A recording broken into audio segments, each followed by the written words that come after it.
Gustavo. Recording in progress. Ok. Vamos a dejar de compartir aquí y vamos a compartir acá.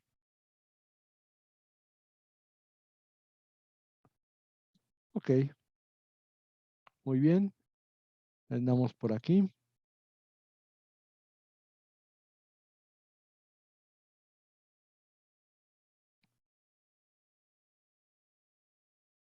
Ok.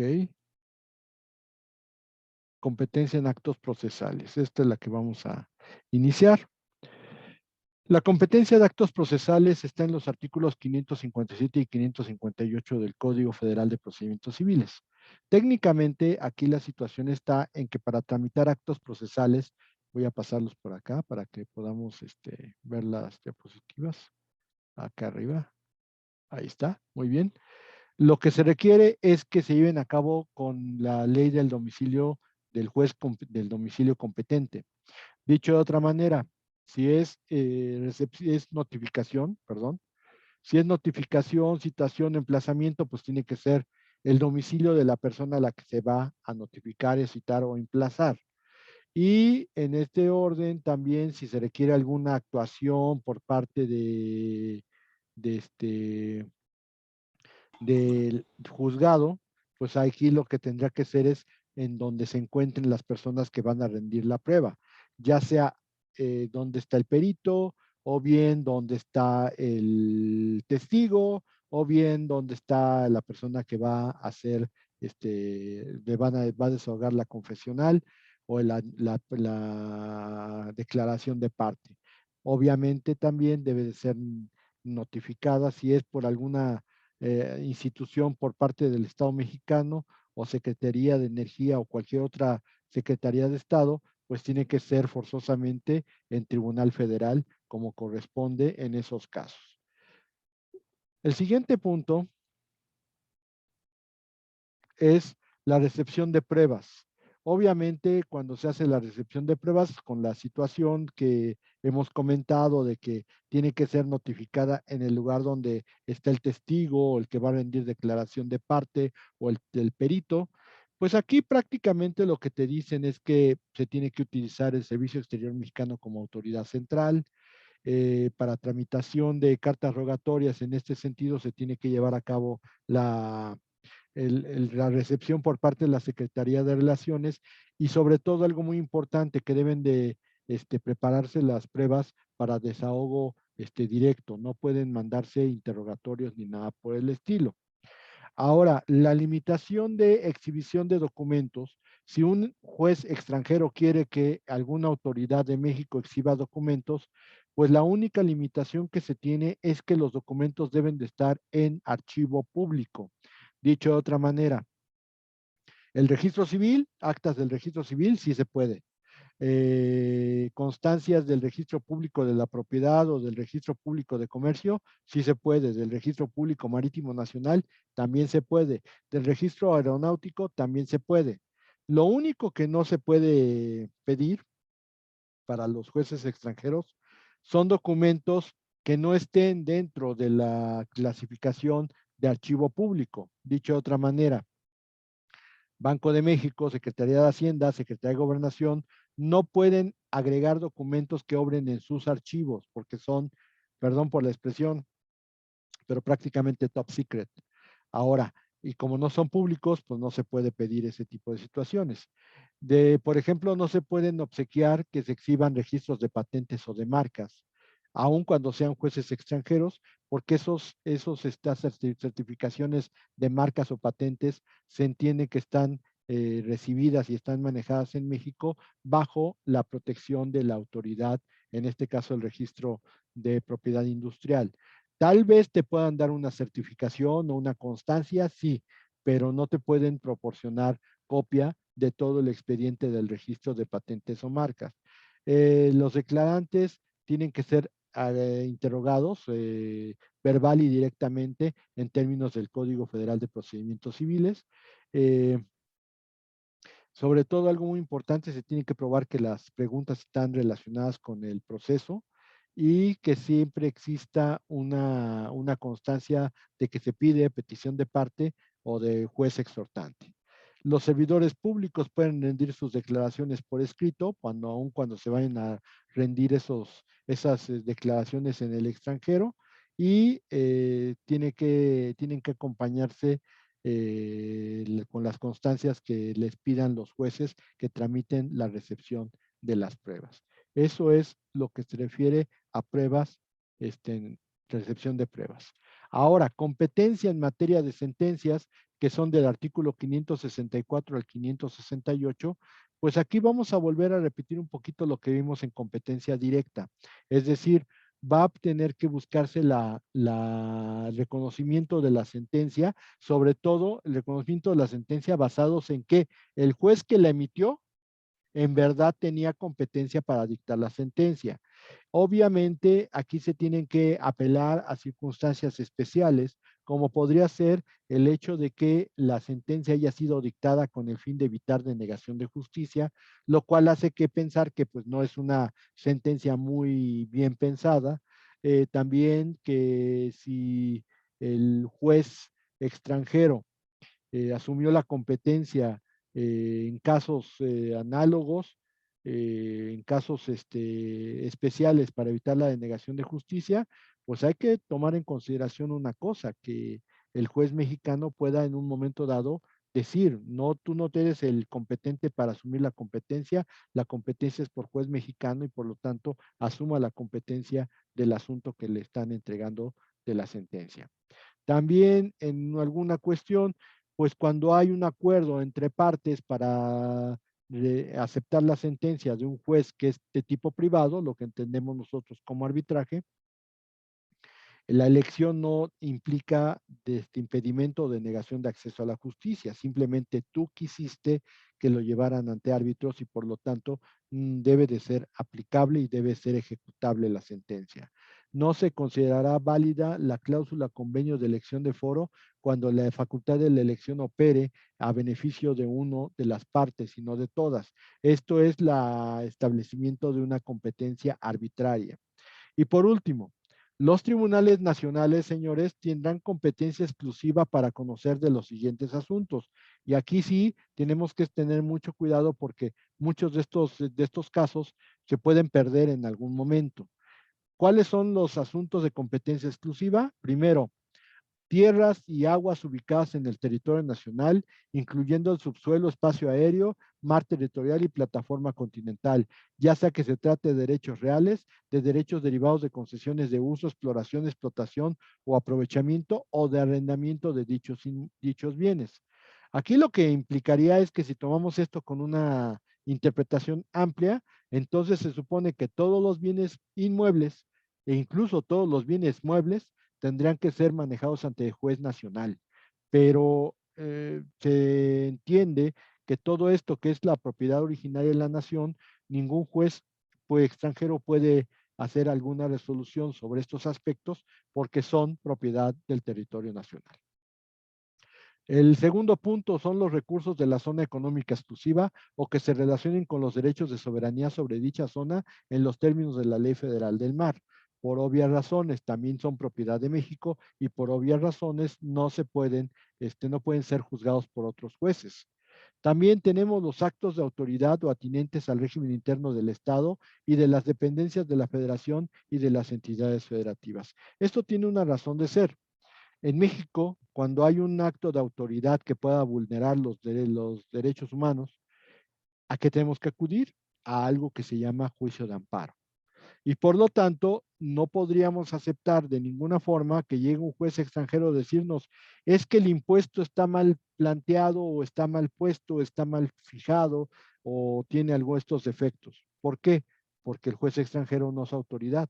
Aquí tenemos el juicio de amparo y por lo tanto, si el impuesto está mal hecho, tienes toda la facultad de irte al juicio de amparo para pelear un acto reclamado. Pero no podemos aceptar que sean los jueces extranjeros los que tengan la posibilidad de ay Dios, con eso de que entran tarde.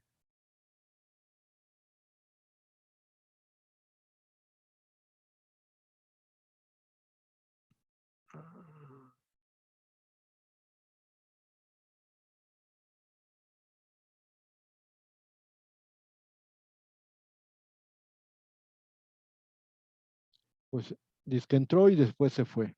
Bueno, ya ni modo. Este, tenemos el amparo, pues no podríamos aceptar que un juez extranjero estuviera haciendo lo necesario para que una autoridad cumpla los deseos del juez extranjero, porque es una facultad que solamente se puede pelear en México ante tribunales nacionales.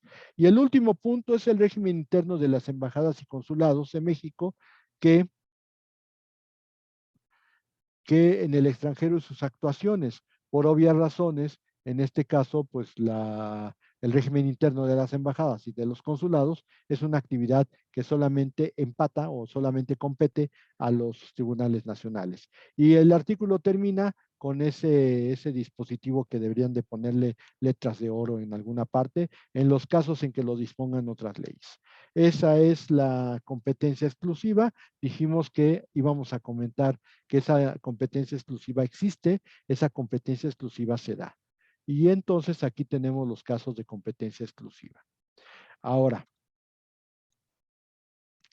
en ejecución de sentencias, también lo que estuvimos viendo en la competencia indirecta, tanto nacional como internacional. Las sentencias y laudos arbitrales, pues tendrán eficacia y serán reconocidos en la República cuando no contraríen al orden público en los términos del Código Procesal correspondiente. Si por alguna razón dañan el orden público, el juez tiene automáticamente la capacidad de no permitirles la procedencia. Tratando de sentencias también, es importante que se tengan, que rellenen los requisitos necesarios para considerarlos auténticos. Aquí la situación es, nosotros tenemos un sistema que son las copias certificadas. Cuando tú tienes copias certificadas, técnicamente lo que está sucediendo es que están autenticando las copias y por lo tanto las copias certificadas te dan un documento original. Pero pues ahí, así como tenemos copias certificadas en México, en los países donde vienen las sentencias o los laudos arbitrales, deben de estar circunstancias similares para poder considerarlos como documentos auténticos. Si tú como juez tienes dudas de un documento y no te queda claro que sea un documento auténtico, no tienes por qué ejecutar la sentencia. A lo mejor puedes prevenir al promovente para que presente unos documentos autenticados, pero no puedes hacer más cosas. Si se le va la prevención, no puedes hacer nada. Ahora, los efectos de las sentencias deben de estar establecidos de acuerdo con el Código Civil, con el Código Federal de Procedimientos Civiles y en una materia supletoria con los códigos de procedimientos civiles de cada entidad federativa. Así las cosas, lo que tendríamos que verificar como jueces es que de verdad se permita la aplicación de esos principios o de esos lineamientos. Ahora bien, las mismas se van a poder cumplir coactivamente mediante la homologación de las sentencias. Por ahí un muchacho me decía en el grupo anterior, ¿qué es homologación? Condenos un concepto.